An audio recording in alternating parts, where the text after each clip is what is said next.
ہماری ٹیم نے جدید و قدیم تہذیب کے تقابل کے عنوان پر یہ ماڈلز تیار کیے ہیں، جن میں 4 چیزوں کو پیش کیا گیا ہے: مسجد، مکان، سواری، لباس۔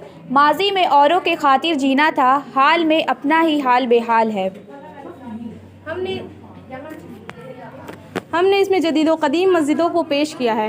پہلے زمانے کی مسجد ظاہری کر و فر اور بہت زیادہ آراستہ اور پیراستہ اور سجاوٹ سے خالی ہوتی تھی۔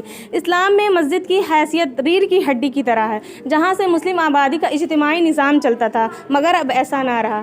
یہ ہماری آج کی مسجد ہر اعتبار سے آراستہ اور پیراستہ، اور اس میں نئے زمانے کی تمام سہولتیں مہیا ہیں، اور اس کے ڈیکوریشن کے نام پر لوگ لاکھوں لاکھ روپے خرچ کرتے ہیں۔ بعض مسجدیں تو تاج محل کا نمونہ بنائی جاتی ہے، مگر مسجد اندر سے ویران ہے، اس کا پرسان حال کوئی نہیں ہے۔ لیکن اب مسجد یہ زبان حال سے کہتی ہے: وہ سجدوں کے شوقین غازی کہاں ہیں، زمیں پوچھتی ہے نمازی کہاں ہیں۔ اس میں ہم نے نئے اور پرانے زمانے کے مکان کو پیش کیا ہے۔ قدیم زمانے کے مکانات معمولی، انتہائی خستہ، نیچی دیواریں، گھاس بھوس کی چھت ہوتی تھی، مگر اس میں رہنے والے پرسکون، انتہائی با اخلاق، ایک دوسرے کے ہمدرد۔ خود ان مکانوں میں بڑا سکون ہوتا تھا، لوگ ایک دوسرے کے حالات سے پوری طرح باخبر، ایک دوسرے کے دکھ درد میں شریک ہوتے تھے۔ لوکیشن میں تھوڑے فاصلے، مگر دلوں میں بڑے واصلے تھے۔ پڑوسن گھر کی دیوار سے ہی دوسرے پڑوسن کا حال دریافت کر لیتی تھی۔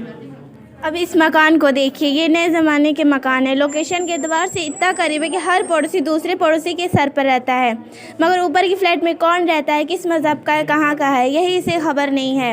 دنیا کی ساری سہولیات اس فلیٹ میں رہنے والوں کو ہے، مگر اس سے نیچے رہنے والا کس حال میں ہے، اوپر والے کو پتہ ہی نہیں، حالانکہ یہ اسلامی تہذیب کے بھی خلاف ہے۔ یہ سواری کا ماڈل ہے۔ اس میں ہم نے جدید اور قدیم زمانے کی سواری کو پیش کیا ہے۔ یہ دیکھیے، قدیم زمانے کی سواری انتہائی سادہ، چاروں طرف سے کھلی ہوئی ہے، دنیا کی کوئی فیسلٹی نہیں ہے، مگر اس کے سوار ایک دوسرے کے ہمدرد ہوتے تھے، بغیر سہولتوں کے ساری سہولیات فراہم ہوتی تھی۔ اس میں پردے کا نظام نہ ہونے کے باوجود بھی بیٹھی ہوئی عورتیں اڑی ڈھکی باپردہ، شرم و حیا کا پیکر، حسن رسوانی سے آراستہ ہوتی تھیں۔ اب اس دور کے سواری کو دیکھیے، سواری نہیں بلکہ سواریاں ہیں، بس، ٹرین، ایروپلین، کار، 4 ویلر، 3 ویلر، نہ جانے کیسی کیسی سواریاں وجود میں آتی جا رہی ہیں۔ لیکن اب سفر کرنے والا جب اپنی مہنگی اور قیمتی گاڑی میں بیٹھ جاتا ہے تو مغرور بن جاتا ہے۔ جتنی مہنگی گاڑی اتنا ہی بڑا متکبر۔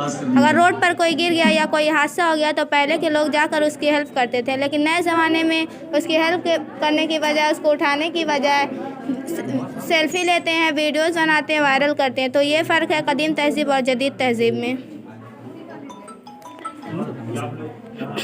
اس ماڈل میں ہم نے لباس کو پیش کیا ہے۔ انسان کا لباس کیسا ہونا چاہیے، اللہ تعالیٰ نے قرآن میں سورہ اعراف کی آیت نمبر 25 میں لباس کے مقصد کو بیان فرمایا ہے۔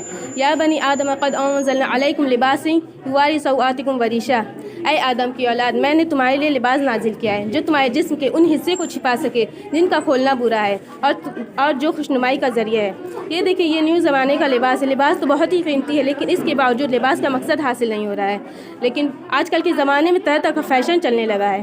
پہلے زمانے میں کسی مذہب کے لوگ ہوتے تھے، ان کے یہاں تہذیب کے دائرے میں ہی رہ کے لڑکیاں لباس پہنتی تھیں، لیکن اب نئی تہذیب میں سب کچھ ختم ہو گیا۔ پہلے زمانے میں لباس تو قیمتی نہیں ہوتے تھے، لیکن ان لباس سے مکمل ستر چھپ جاتا تھا۔ لیکن اب مہنگے سے مہنگے لباس ہونے کے باوجود جسم کی سطر پوشی نہیں ہو پا رہی ہے۔ مطلب ترقی کے ساتھ ساتھ جہالت اور عریانیت عروج پر ہے۔ جزاک اللہ خیرا۔